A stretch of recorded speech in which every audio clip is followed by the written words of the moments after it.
Witam w kolejnym odcinku z podróży wzdłuż wschodniej granicy Polski. W poprzednich odcinkach mogliście zobaczyć przygraniczne tereny województwa podkarpackiego i lubelskiego. W tym filmie kontynuujemy podróż wzdłuż granicy z Białorusią przez województwo podlaskie. Podlasie obfituje w niezliczone ciekawostki i niesamowite historie. Tym razem odwiedzimy głównie podlaskie wsie, zarówno te popularne w krainie otwartych okiennic, jak i te, które położone są w miejscach, gdzie diabeł dosłownie mówi dobranoc. Poszukamy również śladów tatarskiego osadnictwa na tych terenach. Na wstępie dziękuję wszystkim patronom i osobom, które wspierają ten kanał, bo to właśnie dzięki Wam mogą powstawać filmy takie jak ten. Po obejrzeniu tego materiału możesz też zostawić komentarz taktyczny dla zasięgu.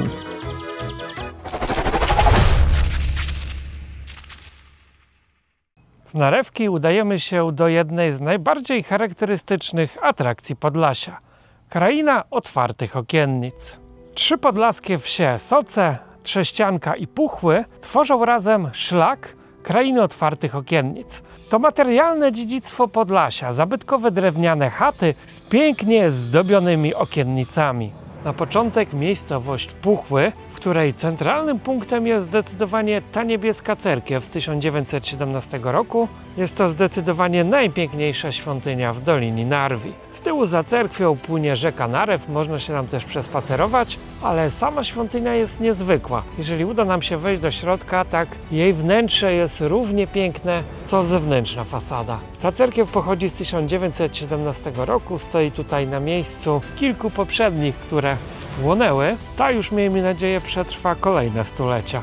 Cerkiew została wybudowana w miejscu cudownych objawień, obok niej rośnie lipa, a w zasadzie to, co z niej zostało, to już są ponoć odrosty po tym głównym pniu, ale to drzewo nadal żyje. Pod tą lipą objawiała się Matka Boska, tutaj dochodziło do licznych cudów i na pamiątkę tego wybudowano tą oto cerkiew. Obok cerkwi możemy kupić sobie lokalne miody. Za taki mały słoiczek należy zapłacić 20 lub 30 zł, w zależności od rodzaju miodu, albo magnesy z krainą otwartych okiennic i tutejszą cerkwią. A tu jest dość ciekawe urządzenie miodomat. Pierwszy raz coś takiego widzę. Można zapłacić kartą i kupić lokalny miód. No super.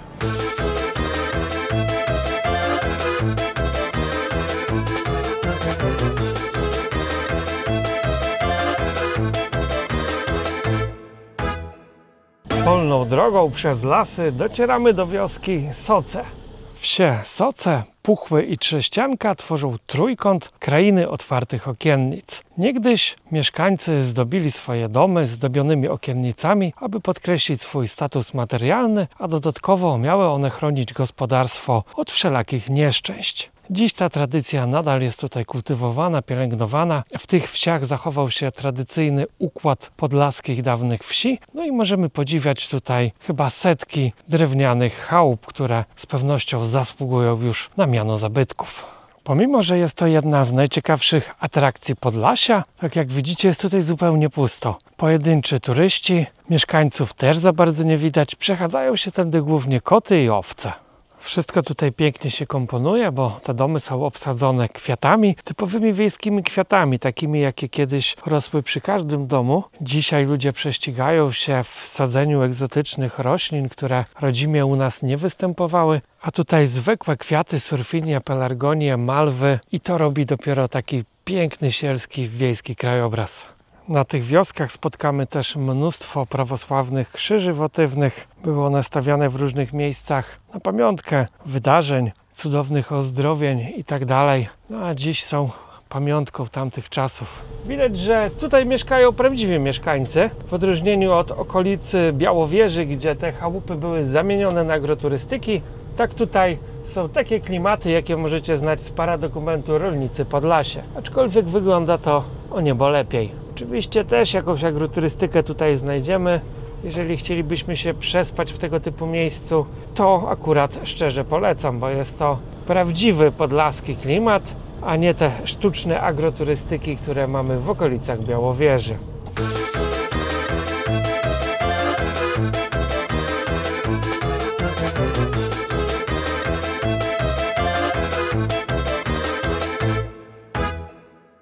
Trzecia wieś na szlaku otwartych okiennic to Trześcianka. Centralnym punktem tej wioski jest zielona cerkiew Michała Archanioła z 1864 roku. Niestety akurat trwa nabożeństwo, więc nie mogę Wam pokazać jej w środku. Ale sama wieś Trześcianka jest wsią staroruską. Zachowały się tutaj tradycyjne obrzędy. Ludzie też mówią w takim dość specyficznym dialekcie i ogólnie warto tutaj pospacerować, żeby również pooglądać kolorowe, otwarte okiennice.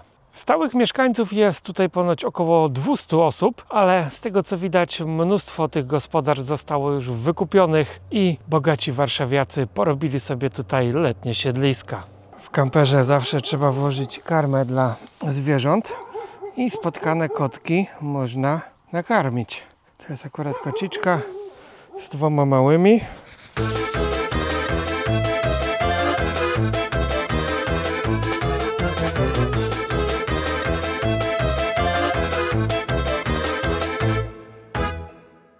Udajemy się teraz w kolejne niezwykłe miejsce. Do jedynej prawosławnej pustelni w Polsce. Skit świętego Antoniego i Teozjusza. Jak na pustelnię przystało, położona jest na totalnym zadupiu. Nie ma tutaj asfaltu, więc musimy dojechać tam wyboistą polną drogą. Ale trudy podróży wynagrodzą nam krajobrazy podlaskich łąk. Jako że robi się wieczór, tak może zaraz spotkamy łosia. W miejscu tym mieszkają oczywiście mnisi prawosławni. Żyją tutaj w zgodzie z naturą, przynajmniej w teorii. Ten skit nie jest jakimś pradawnym tworem, bo pustelnię założono tutaj dopiero w 2006 roku. Pośrodku tego terenu mamy grób założyciela skitu, Gabriela Giby. Zmarł on w 2018 roku i był pierwszym pustelnikiem tego miejsca. Pomimo że to miejsce jest dość nowe, tak kult świętego Antoniego na tych terenach sięga już setek lat. Oczywiście wywozi się z terenów dawnej Rusi. Mnisi mają tutaj do dyspozycji kaplicę, w której codziennie oddają się praktykom duchowym. No to miejsce jest bardzo spokojne. Lecz nie ma tutaj żadnych turystów w tej chwili. Jesteśmy jedynymi odwiedzającymi, a samych mnichów jakoś też nie widać. Miejsce to może nie jest jakimś zabytkiem światowej klasy, ani nie ma z nim związanych żadnych ciekawostek, gdyż jest dość nowe, ale położone jest w bardzo niezwykłych terenach. I dopiero z góry widzimy, że ten skit jest położony wśród bagien i mokradeł Doliny Narwi. Zwłaszcza wiosną, kiedy narew wylewa, ten skit staje się niedostępną wyspą, do której można chyba dopłynąć wyłącznie łodzią. Na tych terenach używa się 2 kalendarzy, juliańskiego i gregoriańskiego. Więc zauważcie, że oni mierzą datę troszeczkę inaczej. Tak jak u nas był rok 2018, tak według kalendarza prawosławnego był to rok 7526. W tym miejscu panuje wręcz mistyczny spokój. Jeżeli szukacie odetchnięcia od zgiełku, tak można tutaj przyjechać, pokontemplować i poznać historię tego niezwykłego miejsca.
Na nocleg dziś wybraliśmy dość niezwykłe miejsce. Podlasie raczej nie kojarzy się nikomu z wodą, atrakcjami wodnymi, jeziorami, a jednak okazuje się, że Zalew Siemianówka jest jednym z największych zbiorników wodnych w Polsce. Dość dobrze zagospodarowany, są tutaj porty rekreacyjne, rybackie, plaże infrastruktura, pola kempingowe, pensjonaty, kempingi i to wszystko wygląda naprawdę świetnie, tylko jest jeden mały problem. Brakuje wody. To molo powinno być zatopione chyba jeszcze co najmniej o 2 metry wyżej. Tutaj wszystko wyschło. Woda jest zielona, bardzo brudna. Kiedyś to miejsce służyło chyba jako port dla łodzi. Tutaj mogły cumować łodzie. Dziś do lustra wody z tych pomostów jest jakieś 3 metry. Drabinki, które wtedy pewnie ledwo dotykały wody, dzisiaj wiszą ponad 2 metry nad jej lustrem, a wszystkie łodzie cumują sobie tuż przy brzegu, przy samej plaży. Ale problem z wodą mamy już wszędzie, w całej Polsce. Ten zbiornik wodny ma kilka takich punktów, w których można się zatrzymać. Jest tutaj jakaś infrastruktura turystyczna. My zatrzymaliśmy się dziś przy plaży Bondary, na której mieści się dość potężna wieża widokowa i olbrzymie molo, na którym można byłoby z powodzeniem robić jakieś imprezy potańcówki, ale pomimo, że są wakacje, to wszystko jest tutaj nieczynne. Widać, że to miejsce jest bardzo popularne wśród kamperowiczów. Jest tutaj olbrzymie pole przyczep, stoi też dużo kamperów, no ale jako, że mamy środek lata, a jest chyba 12 stopni w tej chwili, tak na plaży nie ma nikogo. No być może jutro będzie cieplej. Jestem pod wielkim wrażeniem rozbudowanej infrastruktury tego miejsca. No nie spodziewałem się takiego akwenu na Podlasiu. Jest tutaj miejsce na chyba 1000 kamperów. I z tego, co się dowiedzieliśmy, tak na tygodniu można tutaj parkować zupełnie za darmo. Jest świetna infrastruktura, toalety, prysznice, ciepła woda. Można się też podłączyć odpłatnie do prądu, a na weekendy płaci się tutaj za wjazd. Są tutaj też jakieś dyskoteki, bary. No to teraz wszystko jest zamknięte, no bo jako, że mamy już te nakrętki przytwierdzane do butelek, tak w lecie temperatura obniżyła się do 15 stopni, no i ludzi nie ma, jak widzicie. Jestem w grubym futrze, jest środek wakacji. No cóż, taki mamy klimat, jak to kiedyś pewna ministra mówiła. Ale mam nadzieję, że uda się kiedyś wrócić w to miejsce, kiedy ono będzie bardziej żywe. I ta woda jest trochę brudna niestety, ale jak widać, dla wędkarzy pływa tam teraz dziesiątki łodzi po jeziorze. Nie stanowi to problemu. No i ogólnie, żeby posiedzieć tutaj w tym miejscu, posłuchać śpiewu ptaków. Jest to też dobra baza wypadowa na różne tutaj okoliczne atrakcje, bo stąd jest bardzo blisko do Narewki czy do Puszczy Białowieskiej. Naprawdę ciekawe miejsce. Można tutaj spędzić, myślę, spokojnie cały urlop, tydzień lub 2.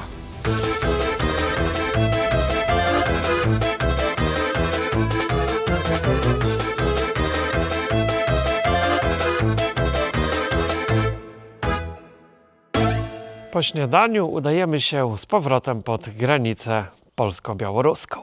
Kolejnym punktem na trasie jest Jałówka, gdzie znajdują się ruiny kościoła świętego Antoniego. Ten kościół nie stał tutaj długo, został ukończony w 1915 roku i po niespełna 30 latach funkcjonowania w 1944, kiedy przechodził tędy front, został zniszczony. Nigdy go nie odbudowano. We wsi kilkaset metrów stąd pobudowano nowy kościół, który dziś służy miejscowej społeczności, a te ruiny kościoła pod wezwaniem świętego Antoniego Padewskiego są dzisiaj pięknym plenerem do różnego rodzaju sesji ślubnych oraz ogólnie atrakcją turystyczną dla nielicznych turystów, którzy zapuszczają się w te rejony. Kilkaset metrów za kościołem znajduje się już płot graniczny oraz dawny cmentarz, który przynależał do tej parafii, na który zaraz też się udamy. Przy wejściu do kościoła wybudowano ołtarz polowy, który nieco szpeci te ruiny, gdyż co roku 13 czerwca odbywa się tutaj odpust na świętego Antoniego.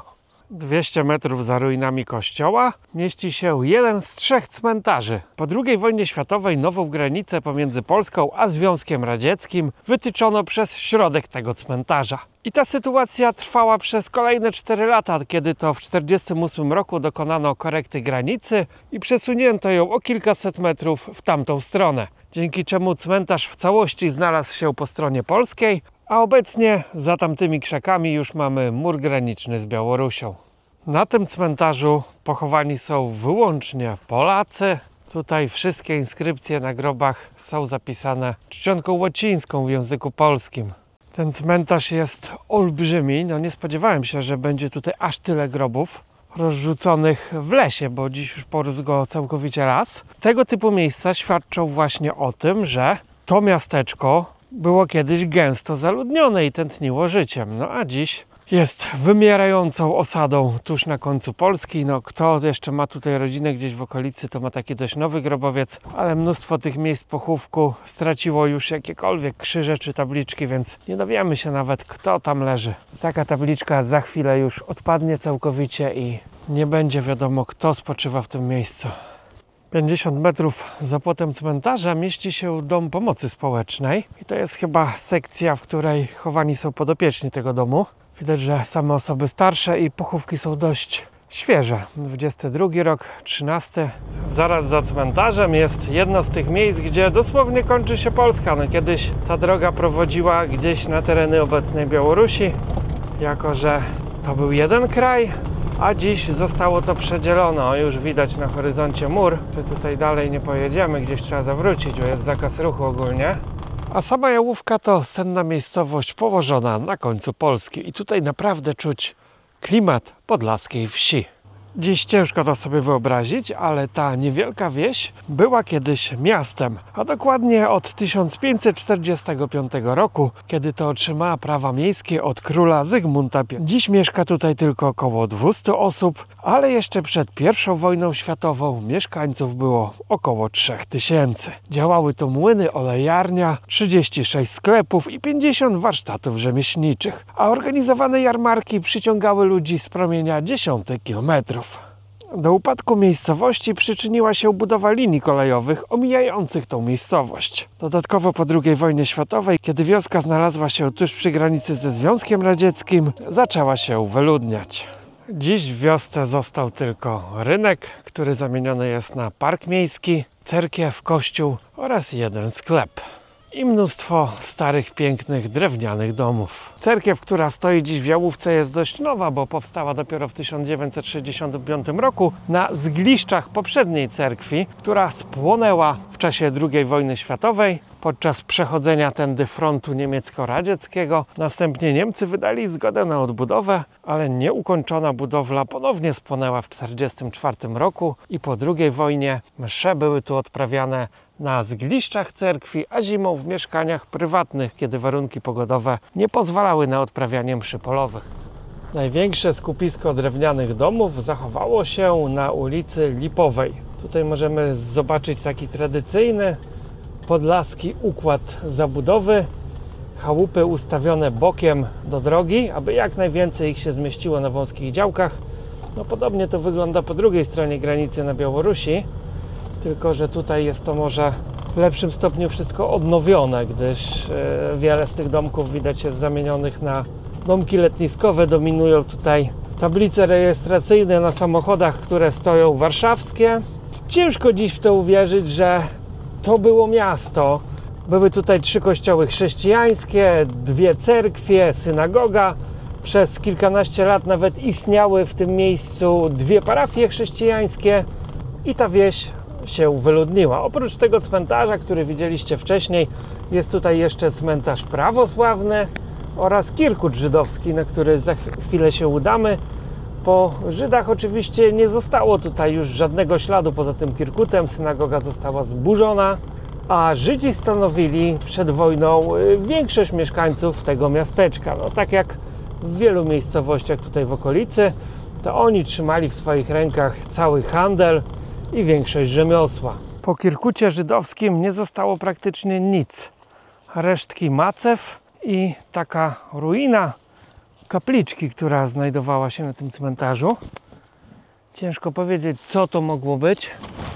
No, cmentarz pewnie został zniszczony i przez Niemców podczas II wojny, a to zostało zrobione z drutu kolczastego. Być może to było zrobione nawet po wojnie, jako taki pomnik pomordowanych Żydów, bo prawdopodobnie tutaj też mordowano Żydów na tym wzgórzu.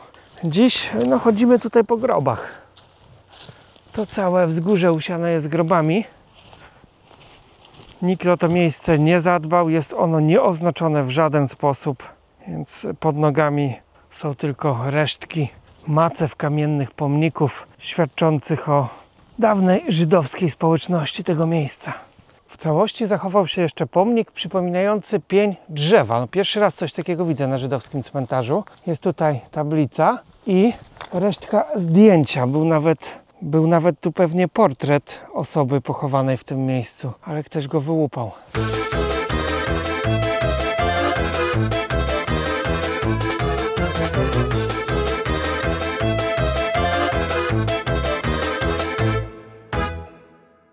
Z terenu żydowskiego Kirkutu widać zabudowania terminalu gazowego. Tutaj jest stacja pomp, stacja kontroli gazu. Ten cały gaz, który płynął jeszcze do niedawna do nas z Rosji, był przepompowywany tędy. No a dziś już to chyba jest nieczynne, no ale muszą utrzymywać to w stanie sprawności, gotowości, bo jednak będzie to pewnie kiedyś użyte, jak już się stosunki unormują.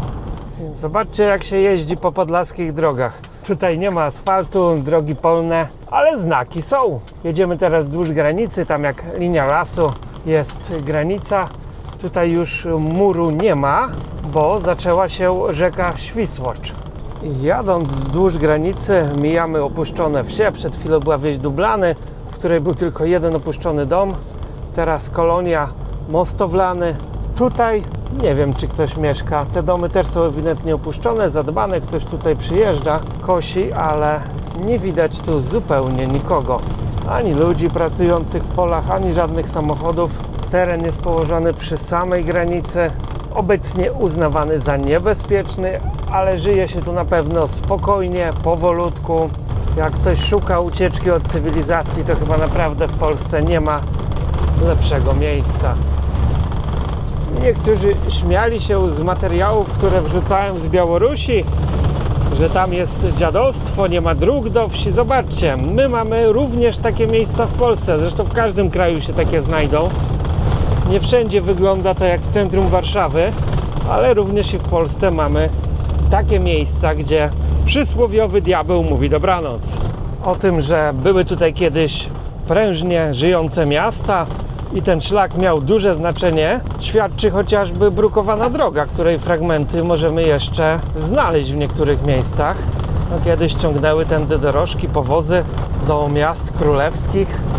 Jadąc wzdłuż granicy docieramy do wioski Mostowlany. Nie ma tutaj żadnej asfaltowej drogi, jedynie cząstka brukowanej. Naprawdę klimat nie z tej epoki. W centrum wsi mieści się pomnik bohatera powstania styczniowego Konstantego Kalinowskiego. Ze wsi jest tylko 7 km do przejścia granicznego w Bobrownikach, ale spójrzcie na to, tutaj już jest płot. 50 metrów stąd widać płot graniczny, tam jest słupek graniczny z Białorusią, no i to dla żołnierzy, którzy jej pilnują. Ale chyba możemy podejść, zobaczyć. Ludzie mieszkają tu przy samej granicy. Sąsiedztwo tak bliskie granicy musi być ciekawym doświadczeniem. Czy ogólnie nawet przyjechać sobie tutaj na jakąś agroturystykę. Tutaj granica przebiega na rzece Świsłocz, dlatego nie ma muru. Są tylko zasieki, słupy z kamerami, budka wartownicza, no i kontener do obsługi tej całej zapory. A po drugiej stronie widać już słupek graniczny. Nad wsią, na wzgórzu góruje drewniana cerkiew. Oczywiście dookoła groby księży prawosławnych. I tu zobaczcie, jak wygląda plebania. Jest to ewidentnie najlepszy dom na wsi. Wszystkie chatki są takie drewniane. Ksiądz tutaj ma naprawdę super. Cmentarz i cerkiew można byłoby rzec, że znajdują się na końcu Polski. I nawet z tego wzgórza widać dokładnie granicę polsko-białoruską, widać ten płot. I co ciekawe, o ile tej straży granicznej jest tutaj mnóstwo wojska, tak jedziemy już trzeci dzień i nikt nas tutaj nie zatrzymywał, nie legitymował, co jest dziwne, bo na odcinku lubelskim tak kilka razy dziennie ciągle byliśmy sprawdzani, legitymowani i tak dalej, a tutaj jakoś nie czepiają się turysty.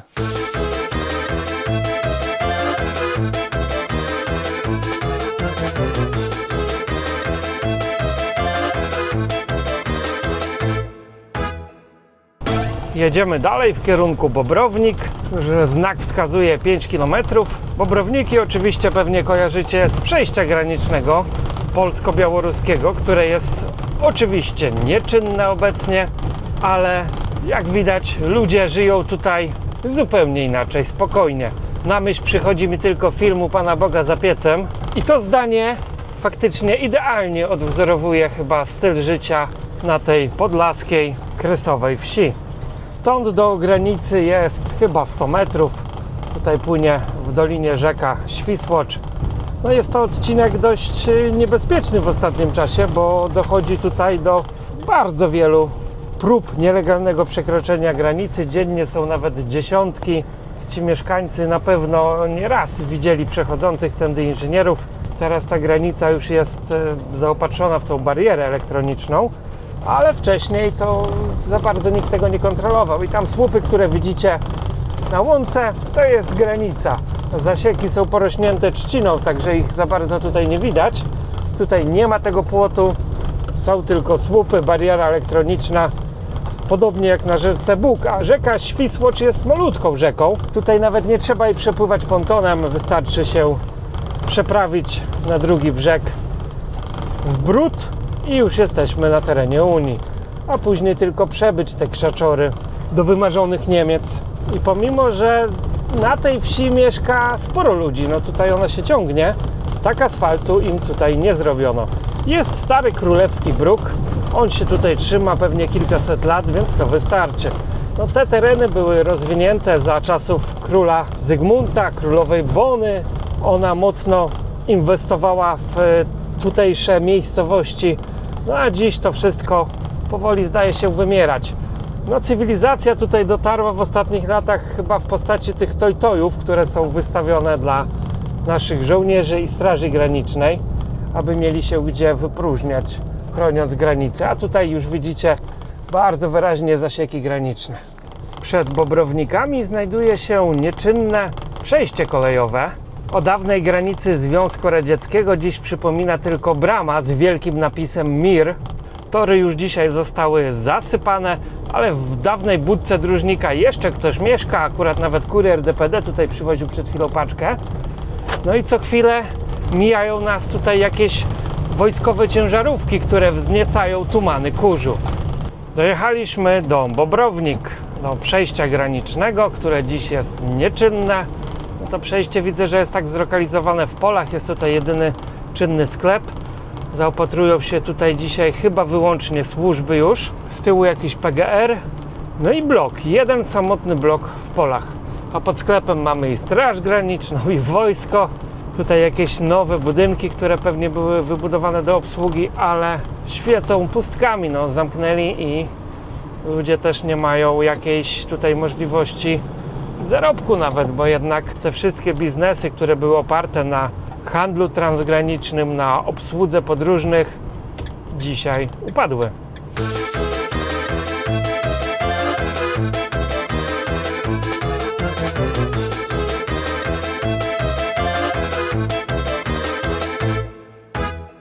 Z Bobrownik jest tylko kilkanaście kilometrów do Kruszynian. Ta wieś, pomimo że też leży prawie na końcu Polski, jest tłumnie odwiedzana przez turystów. Jest to jedna z najważniejszych atrakcji Podlasia i jedna z dwóch wsi w Polsce, w których znajduje się meczet tatarski. I to on przyciąga tutaj turystów z całej Polski i jak słyszę po językach, to nie tylko z Polski. Zielony drewniany meczet stojący pod lasem pochodzi z XVII wieku, bo dokładnie nikt nie wie, w którym roku został on wybudowany.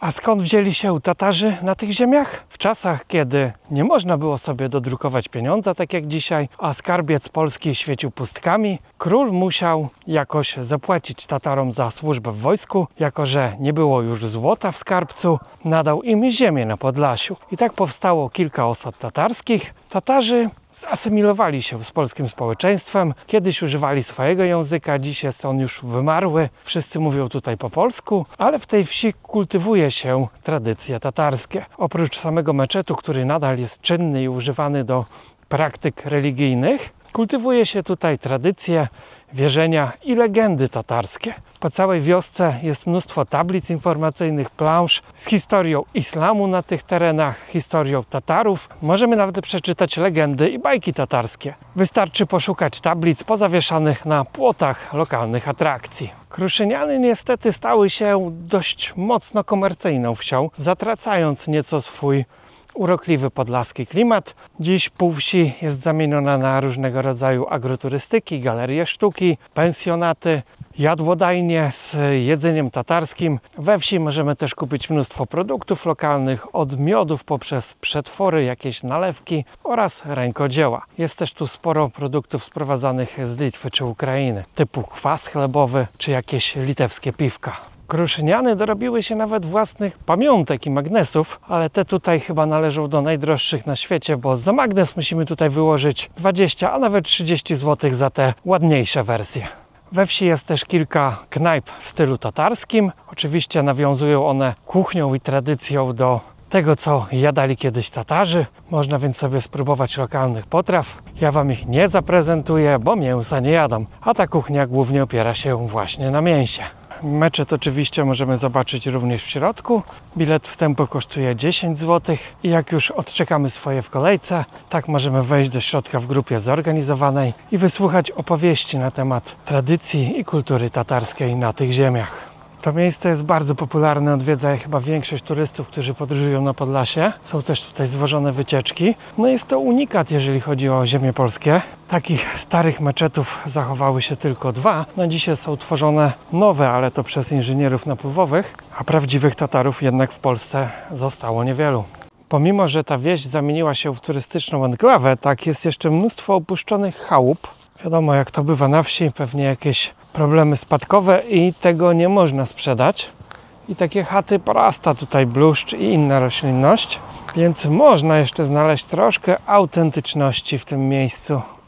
W lesie za meczetem mieści się jeden z 2 czynnych w Polsce cmentarzy tatarskich, tak zwany Mizar. Jeden z tatarskich cmentarzy mogliście już zobaczyć w poprzednim odcinku. Podobny znajduje się w okolicach Terespola, aczkolwiek ten jest dużo większy i jest nadal czynny. Tatarzy od wieków stosowali bardzo prostą formę nagrobków, od kamień znaleziony gdzieś na polu z wyrytą inskrypcją. Najstarszy nagrobek na tym cmentarzu ma datę 1699 roku i pochodzi on z początków osadnictwa Tatarów na tych terenach. Dowodem spolszczenia Tatarów na tych ziemiach są chociażby inskrypcje na grobach w języku polskim.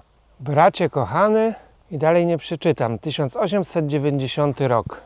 Niestety współcześni potomkowie Tatarów nie zachowali dawnej tradycji i obecne groby są podobne do tych, które mamy na cmentarzach chrześcijańskich. Oczywiście zamiast krzyża jest półksiężyc, Hail półtorzycki. Kilka rodzin tatarskich nadal mieszka w tej wsi, prowadzą tutaj lokalne biznesy i kultywują dawne tatarskie tradycje, opowiadając o nich turystom.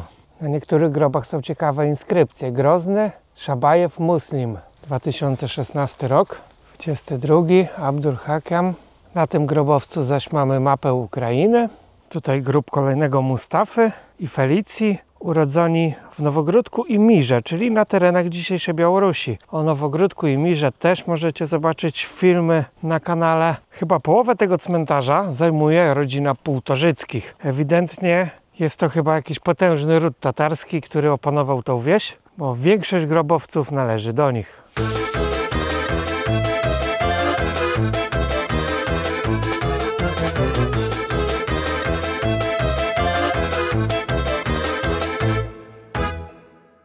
Opuszczamy już komercyjne Kruszyniany i ruszamy w bardzo niezwykłe miejsca.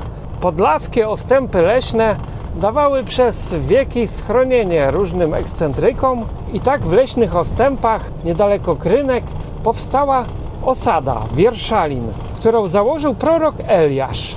Zostawiliśmy kampera, bo droga stała się zbyt wąska i czeka nas teraz 1,5-kilometrowy marsz do osady Wierszulin. No i udało się, dotarliśmy do leśnej osady. Ona jest opuszczona od lat 60., ale jak to się stało, że w takiej leśnej głuszy w Puszczy Knyszyńskiej powstała osada proroka? Jak do tego doszło, że niepiśmienny chłop z niepiśmiennej chłopskiej rodziny zdołał założyć swój kościół, no dzisiaj byśmy to nazwali sektę, i zdobyć rzeszę wyznawców, która zamieszkała z nim w puszczy, oddając się praktykom religijnym i żyjąc w zgodzie z naturą. Jako mały chłopiec Eliasz miał dziwny sen. Poprosił więc miejscowego duchownego, aby pomógł mu go zinterpretować. Duchowny powiedział mu, że sen wyraża prośbę od Boga, który domaga się, aby zbudował mu dom, czyli cerkiew, bo to były tereny prawosławne. Eliasz był Białorusinem, pochodził z Białorusi, więc zaczął zbierać pieniądze. No jako mały chłopiec, no to ciężko by było, żeby było go stać na wybudowanie takiej cerkwi. Trwało to więc wiele lat. Budowę cerkwi zatrzymała I wojna światowa. W tym czasie Eliasz ożenił się, spłodził dzieci, a w czasie, kiedy zbliżał się tutaj front, udał się na bieżeństwo do Rosji. Po powrocie z bieżeństwa sprzedał swoje gospodarstwo, po czym zostawiła go żona i zaczął ponownie budować cerkiew. Tym razem udało mu się ją dokończyć. W latach 20. XX wieku Kościół prawosławny zaczął zarzucać Eliaszowi herezję i złą interpretację Pisma Świętego. Popadł więc on w konflikt z biskupem grodzieńskim i porzucił swoją cerkiew, sprzedał ją, a następnie przeniósł się w ostępy leśne Puszczy Knyszyńskiej, zakładając osadę Wierszulin. Eliasz miał jednak spore grono swoich wyznawców w okolicy, pomimo że żadnym księdzem nie był. Proponowano mu wstąpienie do zakonu, wtedy mógłby odprawiać msze w swojej cerkwi, jednak nie chciał układać się z kościołem prawosławnym i założył nową religię. To właśnie tutaj, w Puszczy Knyszyńskiej, powstało Nowe Jeruzalem. Ogłosił to miejsce nową stolicą świata. Tutaj miało być centrum nowego świata, nowej religii głoszonej przez niego. Jego nauki w skrócie głosiły to, co głosiły wszystkie inne religie, więc można powiedzieć, było to takie połączenie wszystkich religii. Każdy mógł znaleźć tutaj coś dla siebie. Na wzgórzu nad osadą pobudował również kolejną cerkiew, której ruiny możemy zobaczyć do dziś. Co stało się z tą osadą? Dlaczego to wszystko już pochłonął las? Kiedy wybuchła II wojna światowa w 1939 roku, ten teren zajęli Sowieci. Dokładnie nie wiadomo, co stało się z prorokiem. Jedni mówią, że został rozstrzelany przez Sowietów i pochowany gdzieś tutaj w lesie. Inna wersja zaś głosi, że został wywieziony gdzieś w głąb Związku Radzieckiego, gdzie zmarł. Jedno jest pewne, nigdy więcej tutaj się już nie pojawił.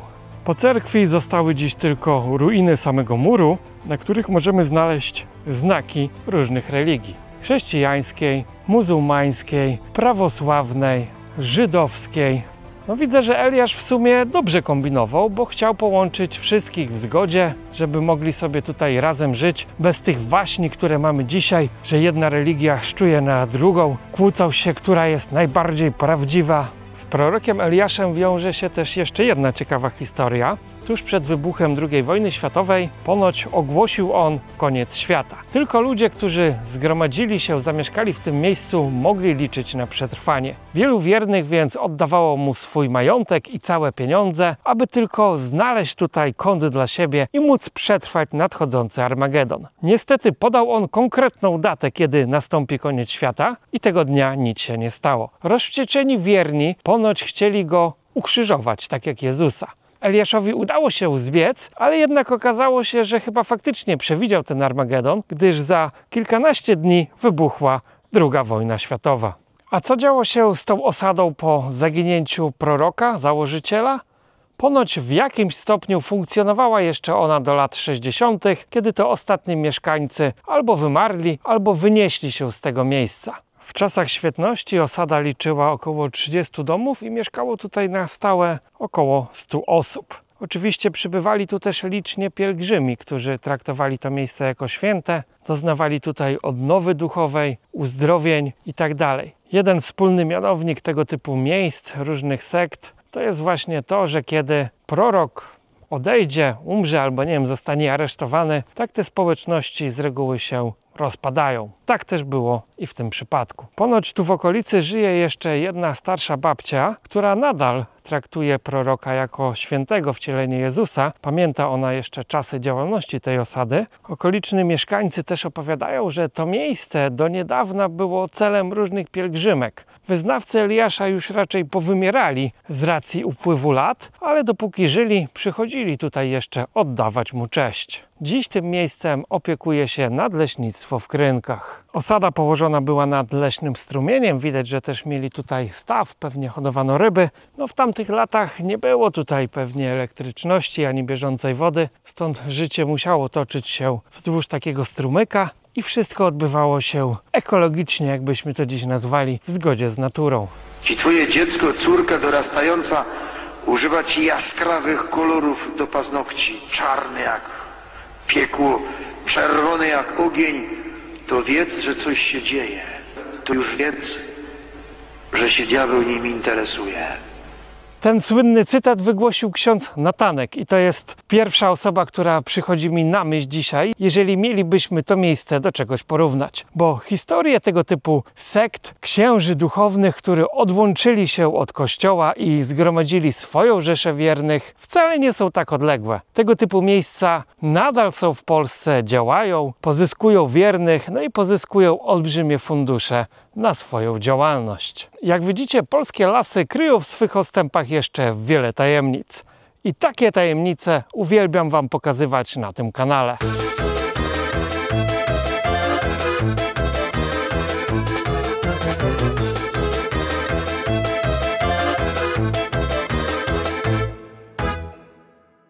Dzisiejszy dzień głównie pokonujemy bezdrożami. Asfaltu to było może jakieś maksymalnie 20% dzisiejszej trasy. A teraz udajemy się do ruin dawnego dworu pałacu w Krynkach, do którego prowadzi Aleja Lipowa. Nieopodal dworu rosła do niedawna chyba jedna z ciekawszych osobliwości okolicy, wierzba Baby Jagi. No niestety niedawne wichury ją zniszczyły. A może dzięki temu wygląda jeszcze bardziej upiornie teraz? W podwórku rodziny de Virion zostały już tylko gołe mury. Zachowała się jeszcze polana, pewnie było tutaj kiedyś rondo, gdzie karoce zawracały przed dworem, ale z samego dworu już tutaj naprawdę nie ma za wiele, raczej dla miłośników ruin. Ewentualnie może być to dobre miejsce na spędzenie tutaj nocy. Majątek ten kupił Jan de Virion, który był podkomorzem grodzieńskim w 1834 roku. Posiadłość ta tętniła życiem do rozpoczęcia II wojny światowej, kiedy to w 1939 roku zajęło to miejsce sowieckie wojsko, w majątku stacjonowały czołgi, a następnie w wyniku działań wojennych to wszystko uległo zniszczeniu. Wyjechaliśmy wreszcie z lasów i dotarliśmy do jakiejś cywilizacji, a mianowicie do Krynek. Ta miejscowość słynie przede wszystkim z największego ronda w Polsce. Odchodzi od niego aż 12 ulic i takich rond mamy tylko 2 w całej Europie. Drugie znajduje się w Paryżu. Dodatkowo ten rynek też jest nietypowy, bo jest 6-boczny. Dziś w Krynkach mieszka około 2000 ludzi. Jest to małe miasteczko, które odzyskało prawa miejskie w sumie dość niedawno, ale łączyło w sobie od zawsze wiele kultur. Kulturę żydowską, chrześcijańską, prawosławną oraz tatarską. W Krynkach zachowały się 2 synagogi. W synagodze kaukaskiej dziś jest gminny ośrodek kultury, akurat jest on teraz w remoncie. W 1914 roku 90% mieszkańców Krynek stanowili Żydzi. Odcisnęli oni tutaj po sobie trwałe ślady w postaci 2 zachowanych synagog oraz cmentarza, czyli kirkutu żydowskiego. Dlatego Niemcy też utworzyli tutaj getto, po czym większość miejscowych Żydów wywieziono do Treblinki, gdzie oczywiście ich zgładzono. Dziś Krynki położone są poza utartymi turystycznymi szlakami, ale niegdyś prowadził tędy ważny szlak z Krakowa do Wilna. Podróżowali tędy królowie, stąd często zatrzymywali się w Krynkach i to miasto mogło się rozwijać dzięki położeniu na tak ważnym strategicznym szlaku handlowym. Dziś z dawnej świetności miasta zostało przy rondzie tylko 2 kebaby oraz kilka sklepów spożywczych. W czasie II wojny światowej miasto zostało zniszczone w 70% i po wojnie straciło prawa miejskie, aby odzyskać je dopiero w 2009 roku. W szczycie swego rozkwitu Krynki liczyły aż 10 000 mieszkańców. Rozwinęły się głównie w XIX wieku za sprawą przemysłu garbarskiego. Dzięki lokalnym źródłom wody, o których opowiem jeszcze za chwilę, rozwinął się przemysł tekstylny. Największa manufaktura Liparta zatrudniała 106 pracowników. Druga zachowana synagoga hasycka z XIX wieku również stoi niedaleko ronda. Niestety jest własnością prywatną i wejść do środka nie można. Oprócz 2 synagog w Krynkach możemy podziwiać cerkiew prawosławną Narodzenia Bogorodzicy z 1864 roku oraz neogotycki kościół Świętej Anny, którego budowa zakończyła się w 1913 roku. Ale najstarszą budowlą w mieście jest dzwonnica bramowa z XVIII wieku. Kościół jest naprawdę potężny i świadczy o dawnym bogactwie tego miasta. Dziś pewnie na mszę już nie przychodzi tak wielu wiernych. No ale świątynia robi wrażenie. Jest zrobiona z jasnej cegły. To jest chyba charakterystyczne dla tego rejonu, bo ruiny kościoła w Jałówce również były wykonane z tego materiału. Za kościołem mamy też kilka grobów osób zasłużonych dla miejscowości oraz księży proboszczów, którzy posługiwali w tej parafii. Wcześniej w tym miejscu stał kościół drewniany, który uległ zniszczeniu i na jego miejscu postawiono tą oto murowaną świątynię. Stąd niektóre daty na grobowcach poprzedzają powstanie tego kościoła. Ale zadziwiająco jak na 100 lat trzyma się on naprawdę świetnie. Przy kościele udało się też znaleźć grób Włodzimierza Wiriona, czyli zapewne jednego z członków rodziny, dziedziców dworu, który pokazywałem wam wcześniej, czy ruin dworu. Nazwa miejscowości Krynki wzięła się od słowa krynica, czyli źródło. Bo Krynki słyną właśnie ze źródła, z którego woda ma różne cudowne właściwości. Według miejscowej legendy sama królowa Jadwiga, kiedy podróżowała tym szlakiem, pijąc tą wodę wyleczyła się z dolegliwości żołądkowych. Będąc w Krynkach koniecznie trzeba spróbować orężady, która jest tutaj produkowana. Do wyboru mamy już chyba kilkanaście nawet smaków. Ale przede wszystkim warto też nabrać sobie wody z lokalnego ujęcia. Na ulicy Granicznej mieści się źródło o wdzięcznej nazwie Krzywa Rura. I to tutaj możemy napić się zupełnie za darmo wody, z której produkowana jest słynna orężada, a niegdyś ta woda była używana w lokalnych garbarniach. W Krynkach kończymy dzisiejszy odcinek, ale już teraz zapraszam na kolejny film, w którym będziemy powoli opuszczać Podlasie. I przez Puszczę Augustowską udamy się w stronę granicy z Litwą, aby ruszyć dalej wzdłuż przesmyku suwalskiego. Po drodze odwiedzimy m.in. cmentarz, na którym pochowani są imigranci, których ciała znaleziono w podlaskich lasach, oraz wieś, gdzie oficjalnie zaczął się ten cały kryzys migracyjny. Nie zabraknie też bardziej komercyjnych miejsc, takich jak Kanał Augustowski czy dworek Czesława Miłosza. To będzie kolejna podróż pełna różnych przygód. Na koniec możesz się podzielić w komentarzu, jakie miejsce na Podlasiu wspominasz najmilej. Do zobaczenia w kolejnym odcinku, cześć!